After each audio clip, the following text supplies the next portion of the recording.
Welcome to another edition of Influence, the global podcast that shines a spotlight on the influencer marketing industry. My name is Gordon Glenister. And for those of you that don't know who I am, I'm a keynote speaker, trainer and consultant in the sector and published author on influencer marketing strategy. Influence is also a member of the Marketing Podcast Network, where you can listen to other amazing influencer marketing related shows. In this podcast series, you'll hear me interview all sorts of people from the world of influencer marketing. But before we start, please don't forget to subscribe to this podcast series just to make sure that you don't miss a future episode. Now, in today's episode, I'm joined by Carlos Gil, who's the founder of Gil Media and the author of The End of Marketing. Carlos has worked within social media teams of very many large corporates, including LinkedIn, and now is a global speaker and consultant. And Carlos talks openly about the value and importance of relationship marketing. No one wants to be sold to anymore, he says. And we talk about his role as a thought leader and influencer. So I started by asking him about how he got started in his career, and here's what he had to say. Yeah, absolutely. So I actually started my career in financial services and banking right around 2002. So at the very beginning of the 2000s. And after working in banking for about 6 years, I found myself unemployed. In 2008, we hit the financial crisis here in the US that I'm sure had global ramifications. And I found myself unemployed and started up my first company, which was an online job board. And that was right around the time where I started learning how to use social media for everything from personal branding to pitching to media to business development.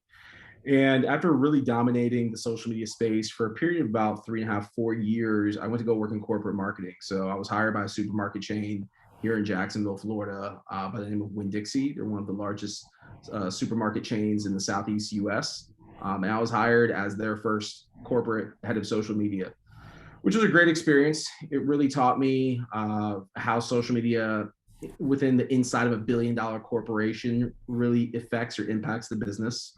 Really learned how to work with different stakeholders, whether it was agencies, different department heads, et cetera. And after working at Winn-Dixie for 2 years, I went to go work for another supermarket chain called Save-A-Lot, where I was their head of digital marketing. After Save-A-Lot, I went to go work for LinkedIn. And after LinkedIn, I went to work for another company called BMC Software as their global head of social. So I did 4 stints over a period of about 6 years. Worked for 4 different companies running social media. And around this time, I started speaking on stages around the world.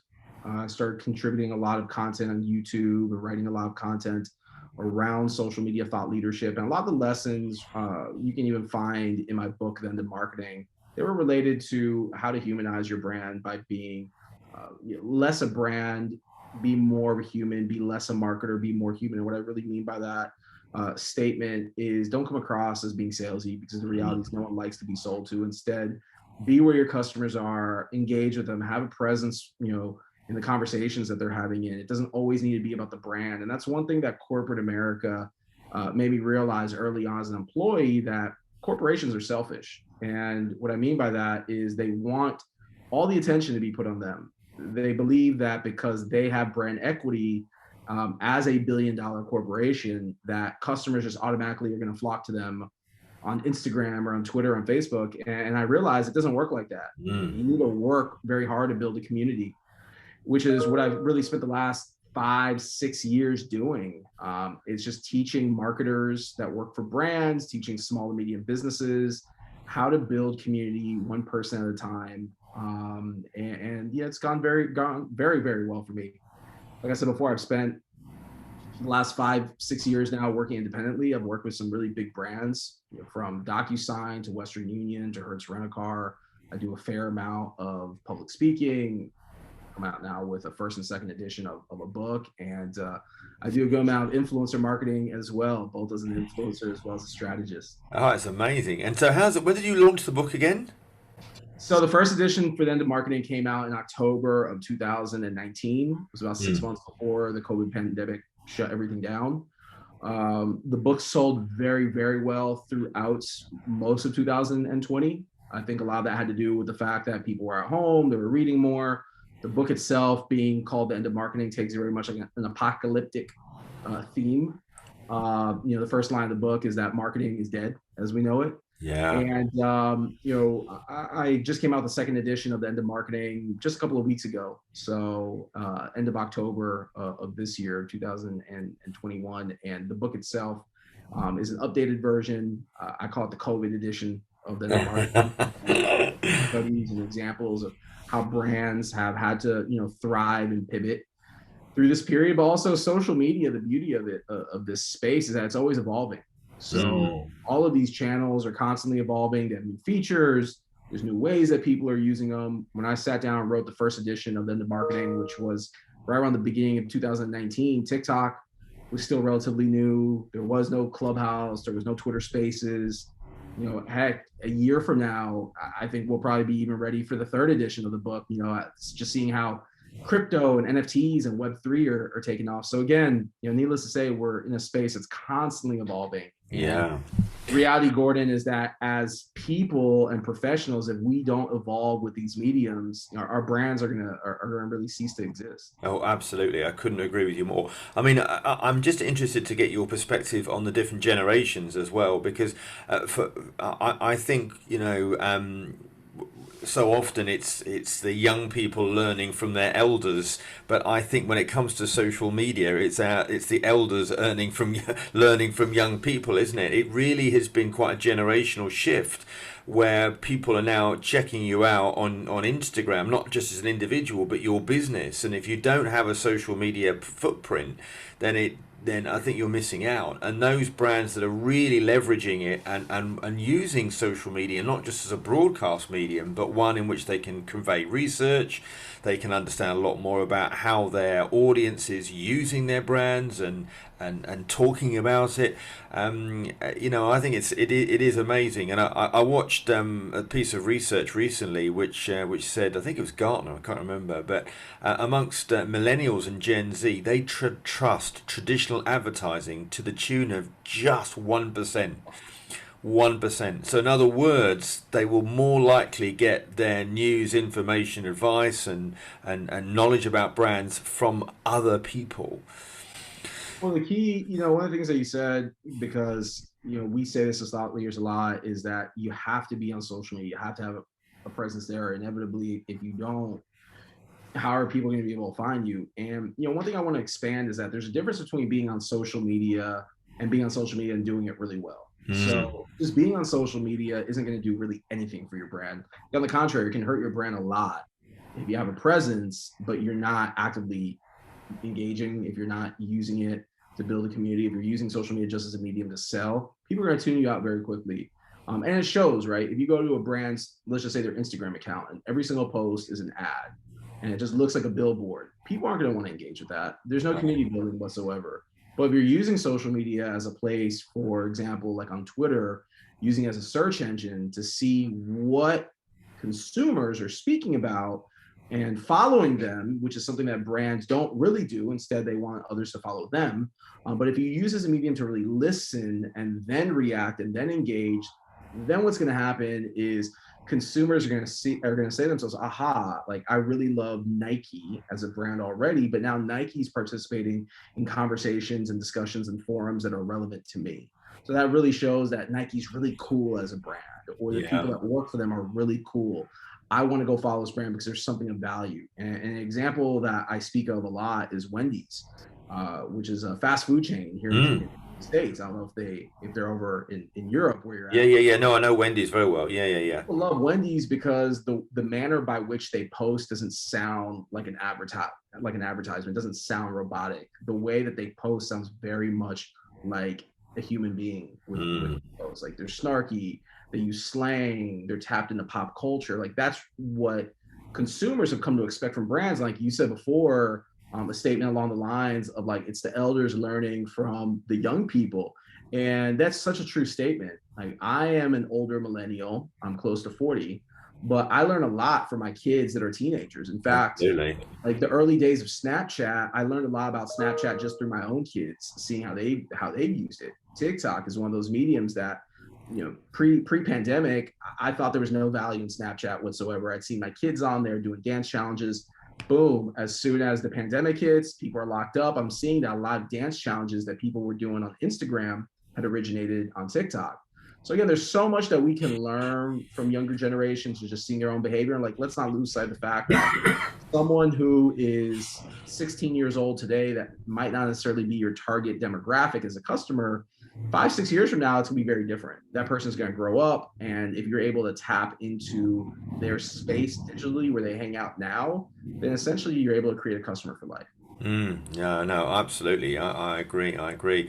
And where do you? Are there any sort of brands that you've worked with? You mentioned Wendy's, of course, but are there any sort of in the B2B space where you think that because we've seen when people think that talk about influencers, so often they'll talk about social media influencers, but speakers, authors, technical experts, we're all influencers. We might not just label ourselves as that, but equally we have the ability to change behaviour of others.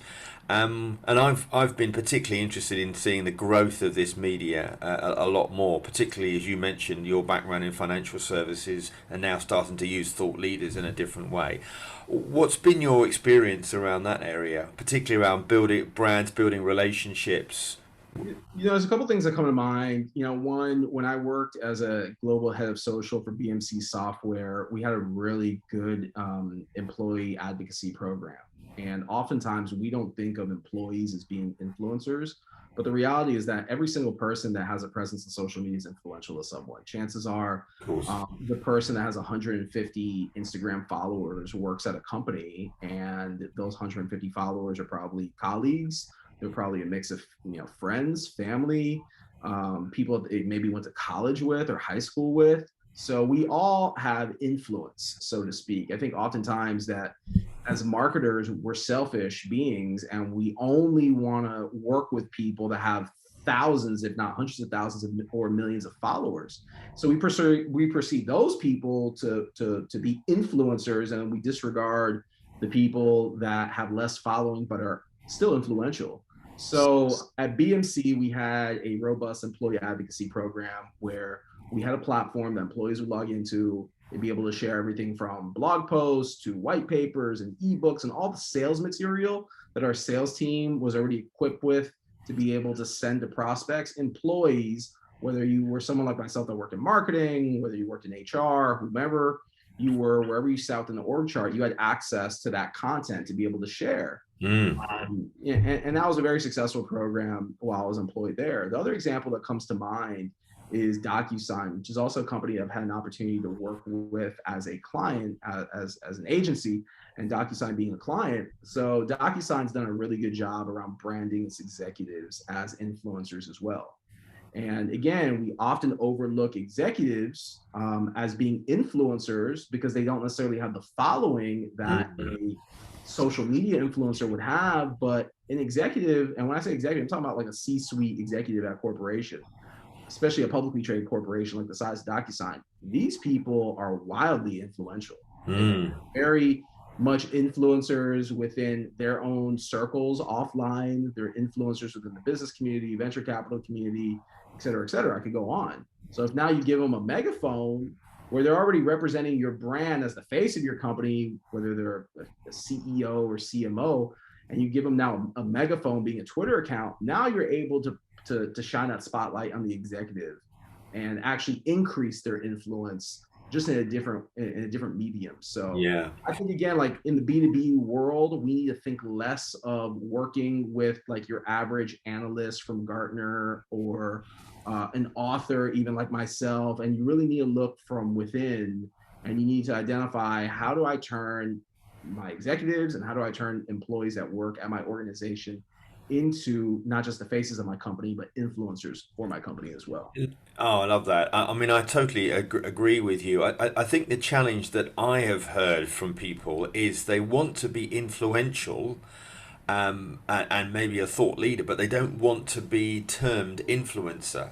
Because unfortunately, in some media circles, it's been somewhat maligned, and yet, I think these executives are highly influential, aren't they, amongst their niche, because it's the value of the connection, not the volume of the connection, isn't it? Yeah, I don't think necessarily that we have to label people as influencers. Like, I personally don't like labels, right? No. People try to label me all the time: author, influencer, marketer. Like, depending on the time of day, I wear multiple hats. I'm a dad, I'm a husband, I'm a friend, I'm a brother. Like, there's a lot of different hats that I wear. I'm a person, right? At the end Mm, of the day, we're all people. But I cool. think if you really want to put a fancy bow on this, move away from thinking of people as influencers and move into the light of thinking of people as ambassadors.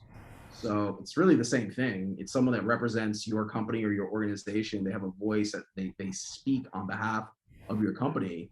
But an ambassador now, there's no perception of that ambassador having to have millions of followers. An ambassador can have 10 followers, but the Yeah, of key is course. that if you have people that are advocating on your behalf as advocates or ambassadors, now you still have your corporate channels that you can amplify that content. And anytime that I work personally as an influencer with brands, I always tell the brand straight up, like, I will create really good looking content for you. I'll be energetic. I'll do all the things that you really are hiring me to do, which is really want to see the value of what I bring.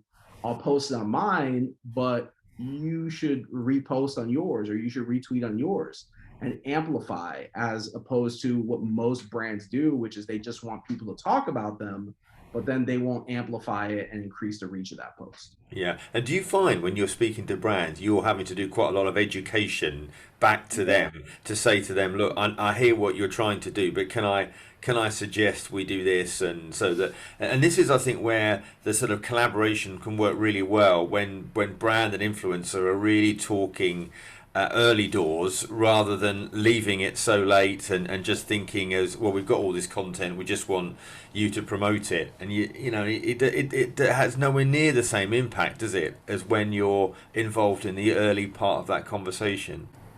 Yeah, no, I do a lot of education. I think as marketers, agency owners, it's impossible to close a deal without educating your customer on the impact that your work can do for them. Keep in mind, Gordon, that a lot of times brands approach me and they already know that they have a need, but they need someone to be able to create the strategy or to articulate how things are going to flow, Of course. how they're going to work.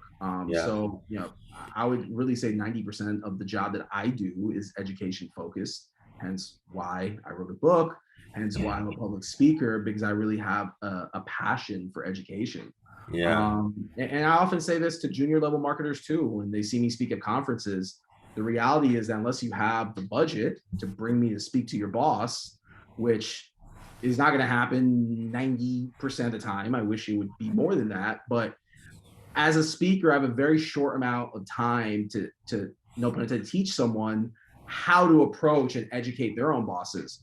There's companies that want to be doing TikTok. There's companies that they want to do Instagram, or they want to tap in like the latest trend in social media. But they also, I realized from coming from the corporate space, probably work for a boss that doesn't understand how any of this works. Yeah. A Oh, lot, absolutely. I couldn't agree with you. The internal sell is one of the biggest right. challenges, isn't it?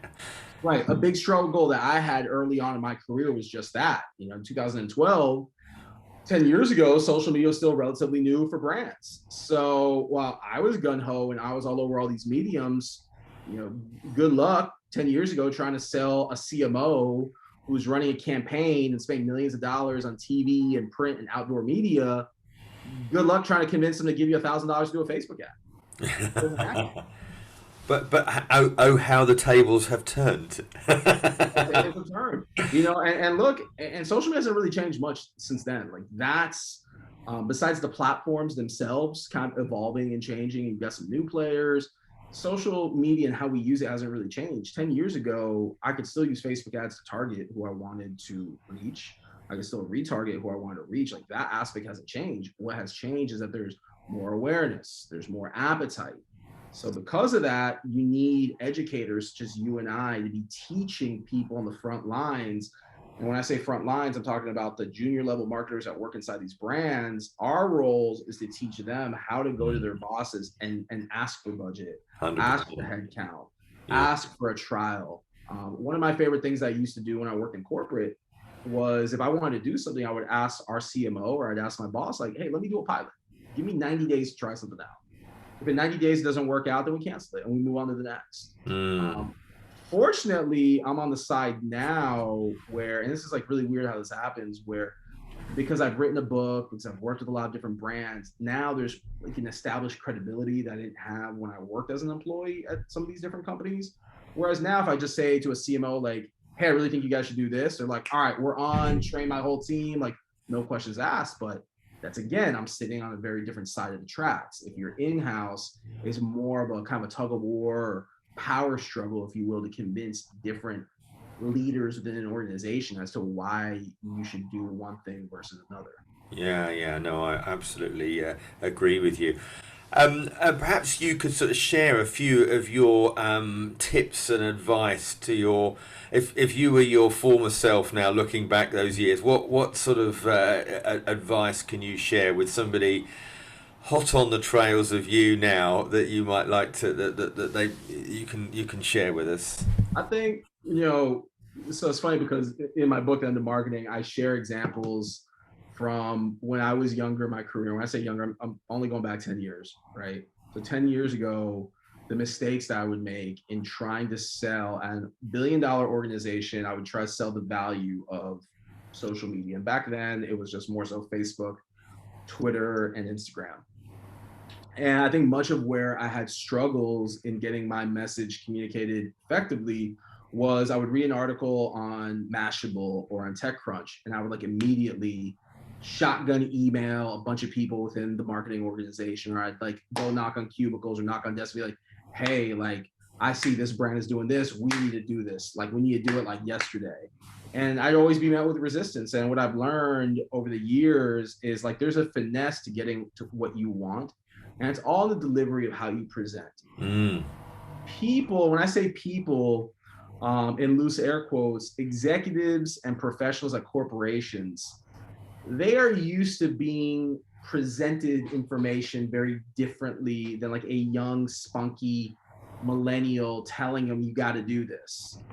So what I would say to Yeah. my younger self is, first of all, kill people with data. Like it's hard to argue data. Quite. I love hip hop music, and there's a rapper named Jay-Z that has this good old quote that says, "Men lie, women lie, numbers don't." So data, right? And I'll tell you how to use this to your advantage. As an organization, chances are right now you're struggling with getting organic reach on a platform like Facebook. That's a fact. Absolutely. Cool. So there's this platform named TikTok. TikTok has over a billion active daily users. So if you take short video content posted over on TikTok, overlaid with trending music and trending hashtags, and you're able to tap into that billion daily active users and get more views for free that don't cost you anything, why wouldn't you try that out? So again, how you present, how you deliver, backing up data along with the recommendation, I think that's the key. And Mm. again, executives love examples. I can't tell you how many execs that to this day that I call on and I say, hey, are you seeing what so and so is doing? Or are you seeing what these three brands in the space are doing? Man, they're killing it. Wouldn't you love to do that? Yeah, yeah, absolutely. So in a way, it's because they're so driven by risk, aren't they? And you know, it's almost I always saying a corporate is like trying to turn if it's trying to change direction. It's like a cruise liner, whereas a startup is like a small mini. They can just whiz around and do things super I quick. always say startups are like rocket ships, man. Rocket ships, yeah, yeah, yeah, Startup, it's going upward, it's moving fast. yeah, Not a lot of exactly, time to like second guess and question. You just got to go. You're in execution exactly, mode.